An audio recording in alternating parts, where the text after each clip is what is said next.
Hello and welcome back everybody to our bedtime story for tonight.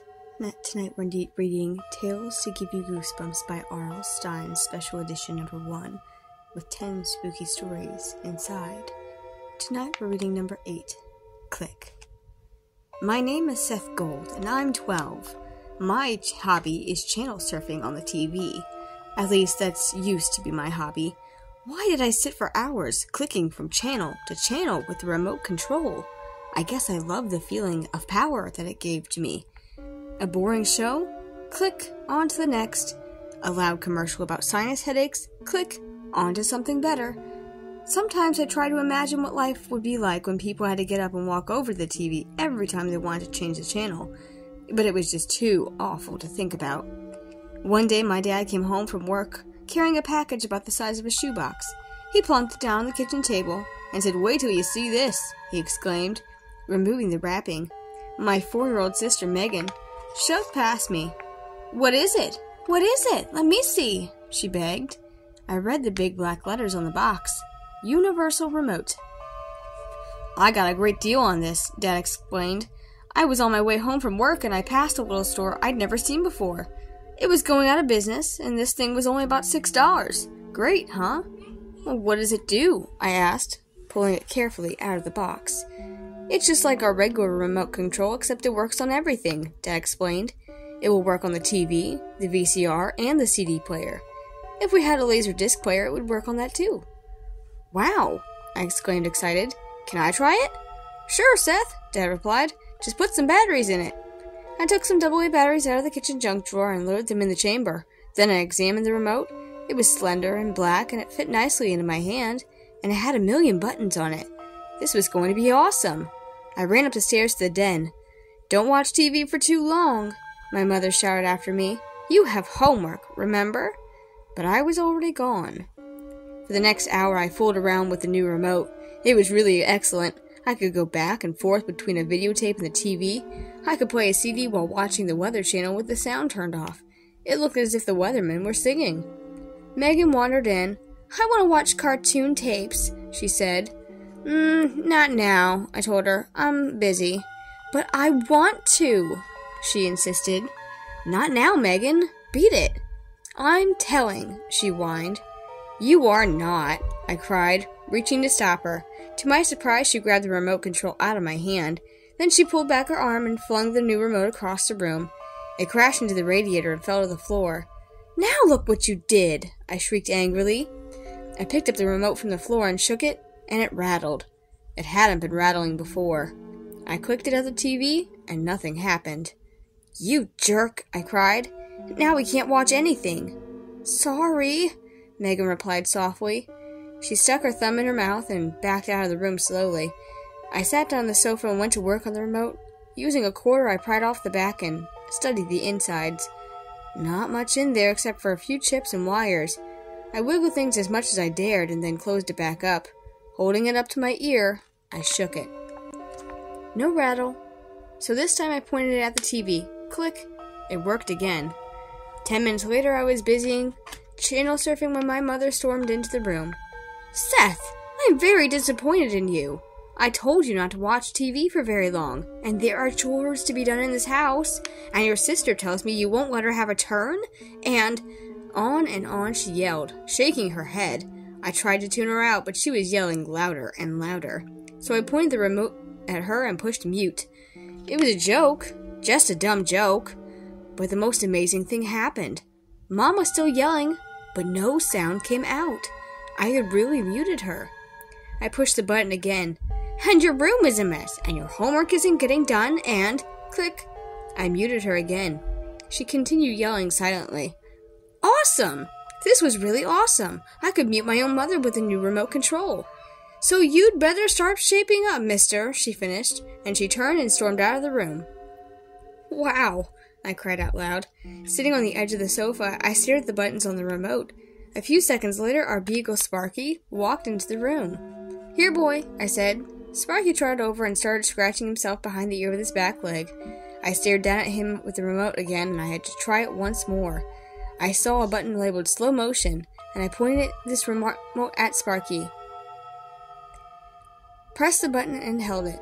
Sparky started scratching himself very, very slowly. I could see his lips flapping as his head twisted slowly back and forth, his ears floating around in the air. "Unbelievable!" I whooped.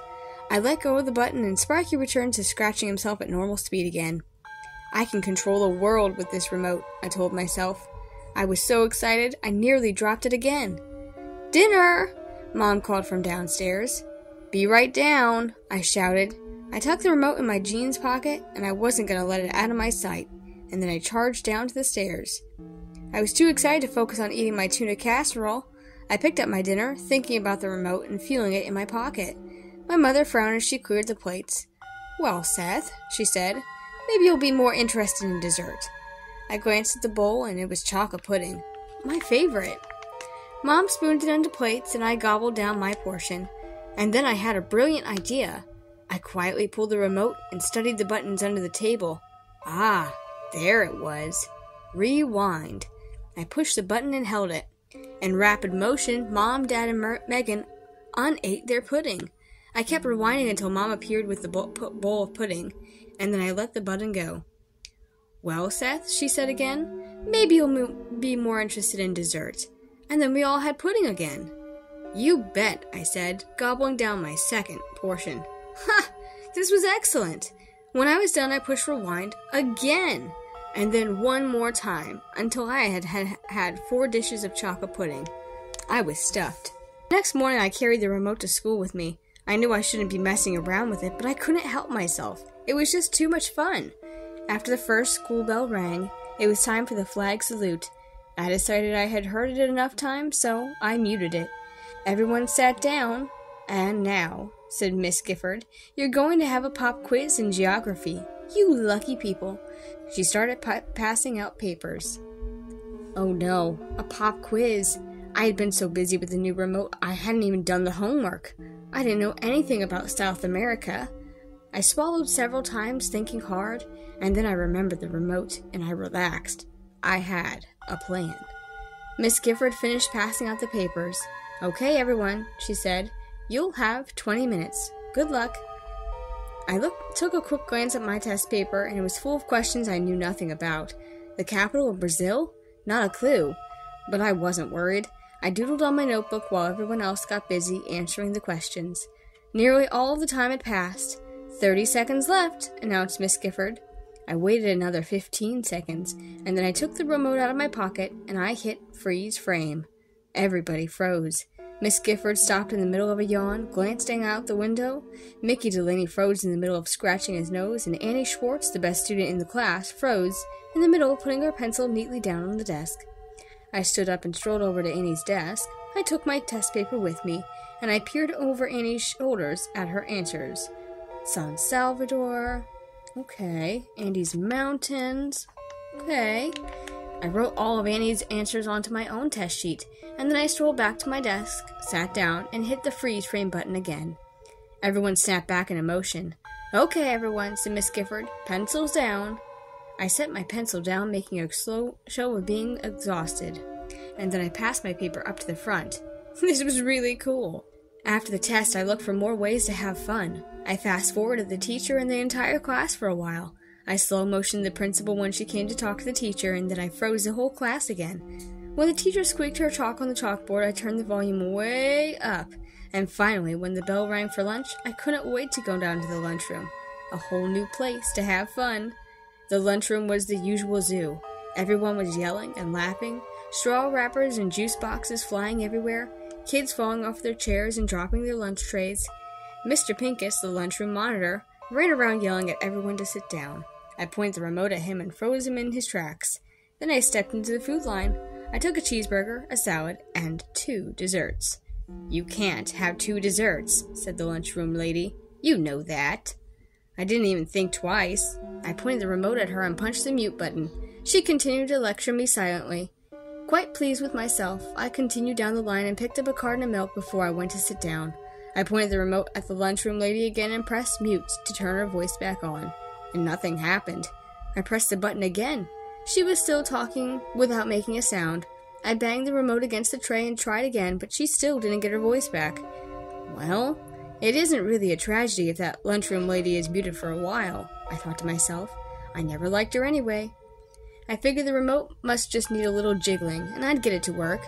I reached over to take another dessert, but as I set the plate of pie down on my tray, my blood turned to ice. The remote wasn't there. Breathing hard, I tried to think. Where was it? I had set it on the tray, hadn't I? I swallowed hard, feeling the panic rise.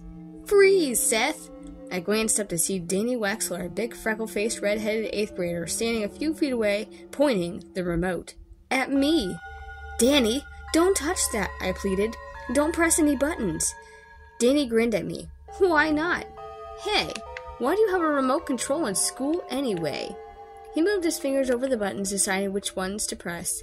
Don't touch it, I begged. I dove for him and snatched it out of his hand. Hand it back, Seth, Danny growled. His eyes narrowed, his expression turned mean. He moved towards me with his hands outstretched. In a panic, I hit the freeze frame button and froze him. I started to back away, but a girl started crying and made me stop. Hey, what's going on? Why is Danny frozen like that? Melissa Fink stood staring at us. I realized in horror that she could see Danny, could see what was going on, and the other kids were starting to crowd around. What is that? Melissa demanded. She tried to pull the remote out of my hand. Don't touch it, I warned. Please. What is going on here? A woman's voice burst in. I glanced up to see the principal. What's all this commotion? She saw the remote in my hand. Seth, let me see that. In a total panic, I pushed freeze frame and froze her. The lunchroom filled with frightened shouts. Seth froze the principal! Somebody, help! Seth froze the principal! A big crowd moved around me, and I started to back away. I pressed the freeze frame button again and unfroze the principal, but it didn't work. She stayed still as a statue. My brain was whirling. The whole room started to spin. The shouts and cries of the other kids made it hard to think straight. What had I done? What if I can't unfreeze her? I thought my entire body was trembling. What if I can't unfreeze Danny or Mr. Pincus? Would they stay like that forever? I knew I was in trouble now. Major trouble. Get Seth, someone shouted. Get that thing away from him. I turned and ran for the lunchroom door. Kids came running after me. Stop him! Stop him! They shouted. I turned back and pointed the remote at them. I started pushing buttons frantically. I didn't know what I was doing. I was so frightened, so totally panicked. My heart pounded. My stomach was doing wild flip-flops. I pushed button after button, and none of them worked. None of them did anything. Stop Seth! Stop him! The crowd continued to chase me. I pushed another button, and another. Nothing worked. Not one. And then I pushed the button marked off. Hey! I cried out as the world went black. I blinked several times, but the darkness didn't lift. It was silent now. Silent and black. I'm all alone, I realized. No shouting kids. No kids at all. No school and no light. No picture. No sound. A faint glow on my hand made me raise the remote control.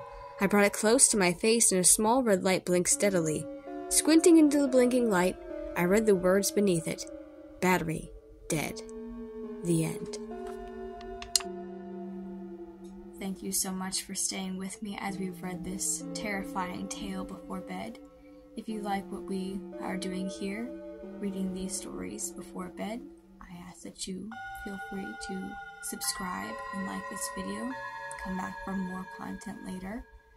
If you are also wanting to support me a little more, I have a Patreon. The link is in the description below. And I also do have a merchandise Etsy store that you can purchase from. The link is also in the description. I appreciate every one of you who has tuned in and who has continued to support me along the way. Thank you so much.